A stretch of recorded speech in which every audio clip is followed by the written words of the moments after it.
nationalist leader GM Syed. GM Syed एक सच्चे और मुहिब्बे वतन बुजुर्ग सियासतदान थे।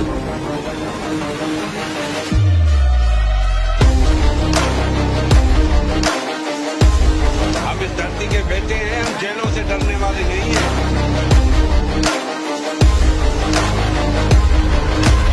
और साईं GM सैयद का पैरोकार हूँ।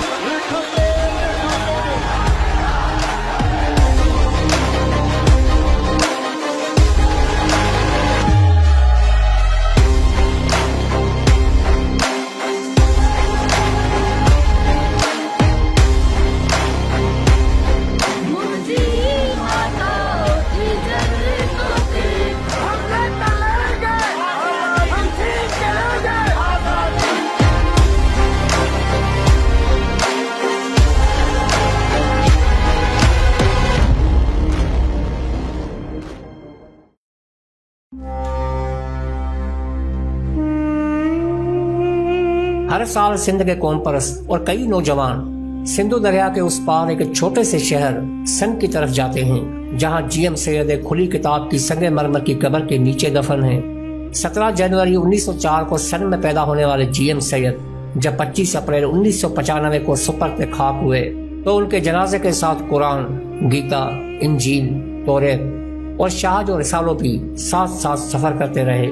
GM सैयद शायद वो पाकिस्तान के पहले सियासतदान थे जिन्होंने अपनी तहरीरों और तकरीरों के जरिए कई बरस कबल ही मजहबी इंतहापसंदी के मुल्क और खित्ते में खतरात से आगाह कर दिया था। GM सैयद वो पहले सियासतदान थे जिन्होंने सर्द जंग के खात्मे से कबल कहा था कि सरमाएदाराना वो इश्तराकी ब्लाक में बटी हुई दुनिया के कतई नजर रूहानी मुमालिक के गिरोहों का भी एक ब्लाक होना चाहिए। नेज़ ये कि सर्द जंग के खात्मे पर उन्होंने अमन आलम के लिए अक़वाम मुत्तहिदा की अज़सर नौ तश्कील की भी बात की थी।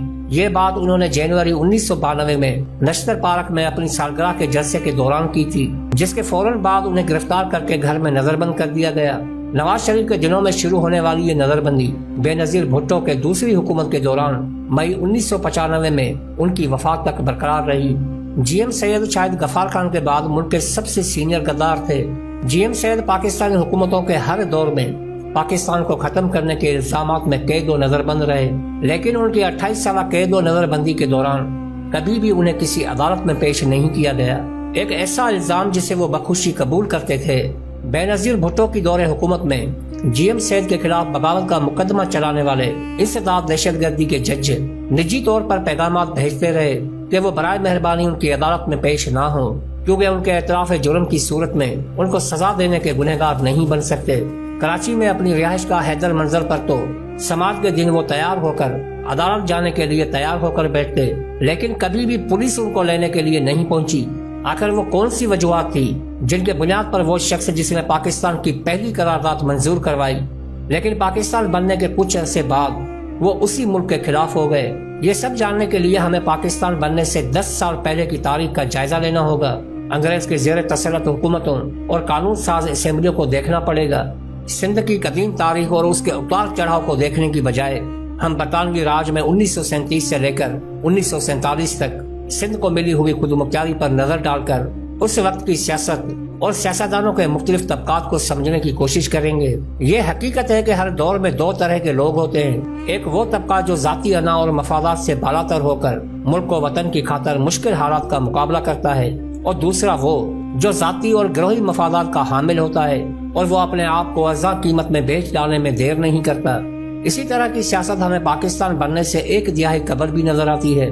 उन्हीं 10 सालों में हिंदुओं और मुसलमानों ने जाती हरस व हवस और अपने मतलब के मंसूबों की तकमील की खातिर एक दूसरे से मिली भगत जारी रखी और इस चीज का खास ख्याल रखा कि हर कीमत पर उन्हें बरतानवी गवर्नर की खुशनुदी हासिल रहे।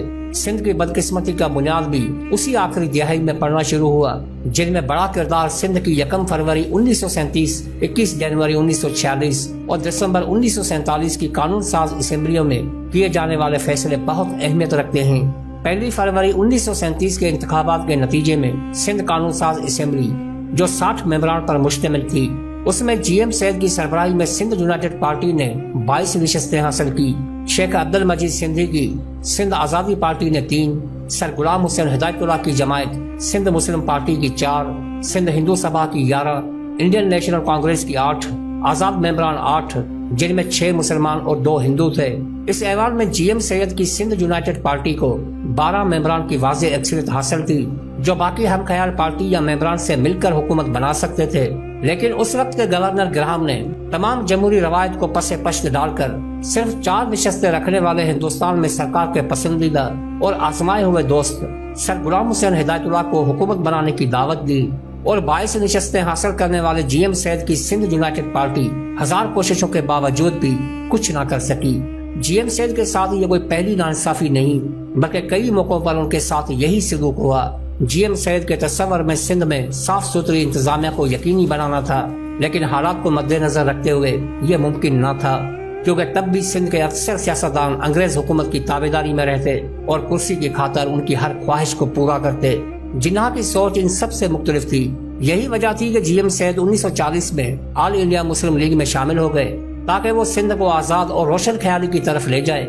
इस तरह सिंध का एक बड़ा तबका ऑल इंडिया मुस्लिम लीग में शामिल होता चला गया। इस ख्वाब की ताबीर के हुसूल के लिए 3 मार्च 1943 में आम इंतखाबात के नतीजे में वजूद आने वाली असेंबली में GM सैयद ने क़याम पाकिस्तान की करारदाद पेश की, जिसमें पाकिस्तान को फेडरेशन के तौर पर पेश किया गया। उसी फेडरेशन में सिंध का तस्वर एक आजाद और खुद मुख्तियार रियासत के तौर पर मौजूद था। लेकिन पाकिस्तान बनने के बाद सिंध के साथ जो हुआ उसका अजाला कौम आज तक भर रही है। क़याम पाकिस्तान के बाद पहली आइनसाज असेंबली आज़ादी एक्ट 1947 के तहत बनाई गई, लेकिन बगैर किसी मौसर तंजीमी ढांचे के कोई भी ढंग का काम न कर सकी। खुद बानी पाकिस्तान कायदे आज़म मोहम्मद अली जिन्नाह और उनके रफ़्कान कार नए मुल्क के इंतजामी कामों, करेंसी, फौज और असासों की तकसीम और हिंदुस्तान से आने वाले मुहाजिरीन की आबादी जैसे मामलात में ऐसे उलझ कर रह गए कि उन्हें आइन साजी का मौका ही न मिल सका। लियाकत अली खान ने अपनी तकरीर में ये तक कह डाला कि सिंध हुकूमत कराची को खाली करके अपना दारुल हुकूमत हैदराबाद या कहीं और बना ले। पंजाब अपने रकबे और ताकत की वजह से तमाम सूबों पर काबिज हो गया, क्योंकि तब मुल्क में कोई आइन नहीं था। पाकिस्तान दुनिया का वो वाहिद मुल्क है जो वजूद में आने के बाद 23 साल तक बगैर किसी आइन के चलता रहा। जरा तस्वर कीजिए कि आज आइन के होते हुए ये हालात हैं, तो जब आइन नहीं था तब क्या नजारा रहा होगा। इसका अंदाजा इस बात से लगा लें कि 14 दिसंबर 1954 को एक मीटिंग बुलाई गई, जिसमें 1 यूनिट को नाफिज किया गया। पंजाब बड़े भाई का रोल अदा करने के लिए मैदान में उतर पड़ा। इत्तेहाद के नाम पर छोटे सूबों के हुकूक सलब करने के तमाम इंतजाम कर दिए गए। तमाम सूबों के तमाम फाइल लाहौर भेज दिए गए, जिसका नतीजा ये निकला कि कोटड़ी बैराज की 1 लाख एकड़ ज़रखेज़ ज़मीन फौजियों के नाम कर दी गई, जिनमें general Mohammad Ayub Khan, general Musa, major general Mohammad Ibrar Khan, brigadier Syed Gawas, colonel Muzaffar और कर्नल वहीद के नाम शामिल थे। सिंध में इक़्तिदार के उस झूले में झूलने वालों में मीर गुलाम अली टालपुर, सैयद नूर मोहम्मद शाह, अब्दुल सत्तार पीरज़ादा, मीर अली अहमद टालपुर और काजी फजलुल्लाह सब रिपब्लिकन हुकूमत में शामिल हो गए। 1 यूनिट को बनाने वालों में मोहम्मद अयूब खड़ो सबसे ज्यादा सरगर्म और बेचैन थे। वज़ारत आला को बरकरार रखने के लिए वो सिंध का सौदा करने को तैयार थे। 1 यूनिट के खिलाफ बढ़ते हुए एहतजाज और मुखालफत को देखते हुए वो ये कारनामा भी कर गुजरे कि असेंबली में इजलास बुलाने की बजाय असेंबली की तारीख में पहली दफा ऐसा हुआ कि हैदराबाद के दरबार हाल में 1 यूनिट का बिल पेश किया गया। 110 के ऐवान में 8 मेंबर गैर हाजिर या नजरबंद कर दिए गए और सिर्फ 4 मेंबरान अब्दुल हमीद जतोई, गुलाम मुस्तफा खान बुरगड़ी, पीर इलाही बख्श और शेख खुर्शीद अहमद ने मुखालफत में वोट डाले, जबकि GM सैयद को घर पर ही नजरबंद कर दिया गया। ये वो वक्त था कि अगर GM सैयद पंजाब से हाथ मिला लेते तो आज आधी सिंध उनके खानदान की प्रॉपर्टी होती, लेकिन उन्होंने दौलत और ओहदों से ज्यादा अपनी धरती और कौम से मोहब्बत की। उन्होंने कभी साम्राज्य के आगे हार तस्लीम नहीं की, आखिरी दम तक अपनी कौम के लिए लड़ते रहे। जिंदगी के 28 साल नजरबंदी में गुजारने के बाद भी उनके हौसले पस्त नहीं हुए। अगर सिंध को करारदाद में मौजूदा खुद मुख्तियारी मिलती तो GM सैयद कभी सिंधु देश का नारा ना लगाते, क्योंकि वो पाकिस्तान से भी मोहब्बत करते थे। लेकिन वक्त और हालात ने उसे उस मोड़ पर खड़ा कर दिया कि अगर वो हामी भरते तो कौम के गद्दार कहलाते और अगर इनकार करते तो मुल्क की गद्दार बनते। यहाँ पर भी उन्होंने अपनी कौम को तरजीह दी और कौम से गद्दारी करने की बजाय मुल्क का गद्दार बनना पसंद किया। क्या GM सैयद वाकई में गद्दार थे या वो सच्चे, ईमानदार और वतन से मोहब्बत करने वाले वो आशिक थे जिन्होंने कभी भी अपने आदर्शों और उसूलों पर सौदेबाजी नहीं की।